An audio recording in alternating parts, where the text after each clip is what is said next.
네. 방금 이제 삼성바이오로직스가 4시 40분을 기준으로 해서 일단은 거래 정지가 실행이 됐습니다. 뭐 일단 증권선물위원회에서는 판단을 하기에는 고의로 회계 분식을 했다, 분식 회계를 했다라고 판단을 했기 때문에 일단 거래 정지가 내일부터 진행이 될 것입니다. 그러면 이제 이 부분 자체에서 이제 제가 항상 이제 최악과 최선에 대한 부분으로 말씀을 드렸는데, 지금 일단은 뭐랄까요, 최선은 이제 물 건너갔습니다. 이제 최악에 대해서 거기 안에서 또다시 세 가지 정도의 길이 갈릴 것 같은데요. 그 세 가지를 지금 좀 말씀을 드리도록 하겠습니다. 뭐 지혜의 보따리라고 생각하시면 되겠습니다. 그래서 힘들 때마다 한 번씩 꺼내서 보시면 좋을 것 같고, 일단 최악에 대한 부분으로 이제 들어왔고, 그러면 이제 전체적인 흐름 자체를 우리가 한번 보셔야 되는데, 일단은 제가 뭐 최선은 뭐라고 했습니까?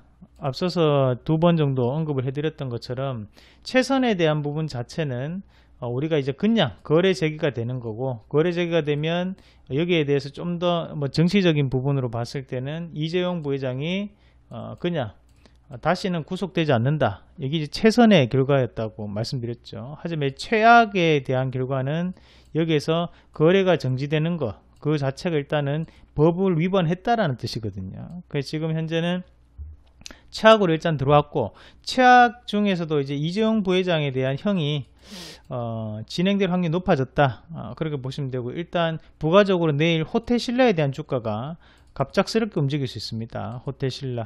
호텔신라의 대주주 이제 이부진 회장인데, 결국에는 이부진 회장과 이재용 부회장에 대한 뭐 삼성과 안에서의 뭐랄까요, 이제 누가 리더가 되느냐에 대한 부분이죠. 이재용 부회장이 부재했을 때 호텔신라에 대한 주가가 상당 부분 움직였었거든요. 그래서 이 부분도 사실 언론에서 이 부분을 이제 주목하지 않았습니다. 그래서 이 부분 자체를 우리가 좀 더 눈여겨보시면 좋은 결과를 조금 보실 수 있을 거예요. 그래서 지금에 대한 여기 주가가 올라왔을 때 이재용 부회장이 구속되었을 때인데, 그 부분 자체가 나타날 수 있다라는 거, 그 주가적인 반등이 내일 시장에서도 이루어질 수 있다라는 부분까지 먼저 앞서서 부가적으로 말씀을 드리고, 이제 일단은 최악에 들어왔습니다. 최악에 들어왔는데, 지금의 이 상황에서 두 가지, 총 세 가지 정도의 길이 나뉠 수 있는데, 자, 한번 제가 좀 정리를 했는데 그거 한번 같이 보도록 하겠습니다. 자, 일단은 삼성바이오로직스가 일단 분식회계를 했다라는 게 이제 결론이 됐습니다. 그래서 뭐 행정소송을 한다 만다 뭐 그런 얘기 있는데, 그건 이제 둘째 문제고, 일단은 세 가지 길로 나뉘는데요. 첫 번째는 일단 거래 정지 후에 상장 실질 심사 대상에서 제외되는 경우, 일단 내일부터 거래 정지는 되거든요. 거래 정지는 되고 난 다음에 15일 내외로 다시 한 번 더 판단합니다. 이것이 실질 상장이 되는데 요건 자체를 계속적으로 만족시키는 결과냐. 그래서 이 분식회계에 대한 부분 자체는 인정이 됐지만 그거는 상당히 미미하다, 투자자를 보호하는 의무가 좀 더 앞선다 라고 판단했을 때는 대상에서 제외가 됩니다. 그럼 다시 한 번 더 거래 재개가 되는 거고, 여기에 대한 예가 이제 한국항공우주가 있는데요. 한번 주가 같이 보시면, 한국항공우주가 앞서서 2017년 10월 10일부터 거래 정지가 됐거든요. 이때도 전 대표에 대한 횡령, 배임에 대한 건이었는데, 다시 한 번 더 19일 날 거래 정지가 재개가 되었습니다. 그래서 9일 만에 거래가 재개가 되면서 지금까지 거래는 이어지고 있는 상황이고, 이런 부분이 이제 삼성바이오로직스의 최선의 방법이 될 수 있겠고, 자, 그 다음에 또다시 한 번 더 나타날 수 있는 것이 거래 정지 후에 상장 실질 심사 대상으로 지정이 되는 부분입니다. 그래서 제외가 되지 아니하고 지정이 된다면 말 그대로 15일 내외로 결정을 못했을 때 연장도 가능하거든요. 15일 더. 그 연장을 했음에도 불구하고 이 회사가 지금 어겼던 분식회계건은 상당 부분 위법에 대한 부분이기 때문에 투자자를 보호하더라도 일단 거래 정지를 좀 더 시켜서 제도적인 개선 기간을 부여하는 게 맞다라고 판단을 한다는 겁니다. 그렇게 된다면 이제 A적으로 한번 같이 보시, 대우조선해양, 요 기업이 지금 앞서서도 제가 이 대우조선해양에 대한 케이스를 언급을 2번 해드렸었습니다. 그래서 거기에 마감 시황을 참고하시면 될 것 같고요. 요 기업도 마찬가지로 2016년 7월 13일 분식 회계를 5조 가량 했다라는 결론이 나면서 여기 언제입니까? 2017년 10월 30일 날 거래 제기가 되면서 진행이 됐는데, 결국에는 50% 마이너스라고 떠 있잖아요. 여기 이제 감자를 했다는 거거든요. 감자, 자본금을 감함으로써 이 제도 그 안에 재무제표를 개선시켰고, 그러므로 주가가 올라가는 모습이 나타났습니다. 그래서 이런 부분 자체가 실질적으로 주가가 올라가는 것은 상관이 없으나 1년 3개월 동안의 거래 정지가 있었다는 점을 참고를 할 필요가 있겠고, 여기서 한번 같이 보시면 우리가 흔히 이제 이 자본금에 대한 부분인데요. 자본금 자체가 이때 이 금액이었다가 2016년에 갑작스럽게 줄어들죠. 그만큼 감자를 했기 때문에 줄어들었다. 그렇게 보시면 되겠습니다.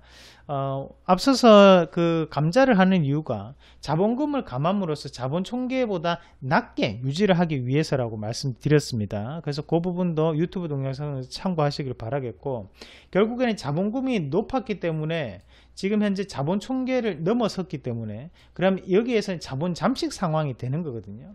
하지만 다시 한 번 더 자본 총계가 다시 한 번 더 자본금보다 높기 때문에 이때는 자본 잠식에서 벗어난다는 거죠.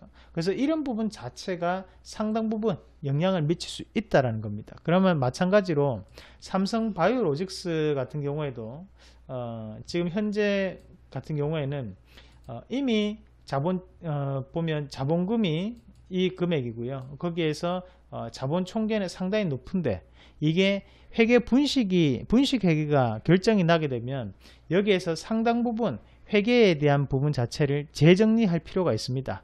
그렇기 때문에 삼성바이오로직스 같은 경우에도 대우조선해양에 대한 길을 따라갈 수도 있다. 그렇게 보시면 되겠고, 그리고 이제 세 번째가 거래 정지 후에 상장 실질심사 대상으로 지정이 되고 개선기간을 부여했음에도 불구하고 해결되지 아니한 때, 그때는 정리매매 후 상장 폐지까지 갈 수밖에 없겠습니다. 그래서 이런 기업들은 우리가 결산보고서상에 문제가 생겼을 경우에 결산보고서가 거절이 되고 정리매매까지 넘어가는 코스닥에 있는 많은 기업들이 이런 식으로 정리매매가 되거든요. 그래서 지금 볼 때는 삼성바이오로직스가 지금 거래정지 후에 정리매매 그리고 상장 폐지까지 가기에는 투자자에 대한 보호 원칙을 위배하는 부분이기 때문에 그렇게까지 거래소에서는 하지 않을 것이다 라고 생각을 합니다. 하지만 지금은 분식회계에 대한 위법 행위가 발견된 상황이기 때문에 1번보다는 2번에 대한 부분으로 진행될 확률이 높지 않나, 저는 그렇게 판단을 하고 말씀을 드리도록 하겠습니다. 일단 이 삼성바이오로직스에 대한 향후 방향이 이 세 가지 중에서 3번은 가장 희박하다고 보시는 게 맞고요. 1번 아니면 2번 부분으로 방향이 결정될 확률이 대단히 높아졌고, 그 안에서도 일단 회계분식에 대한 경중 여부가 지금 1번이 될 것이냐 또는 2번이 될 것이냐를 결정하는 가장 큰 원칙이 될 수 있다라는 말씀까지 드리도록 하겠습니다.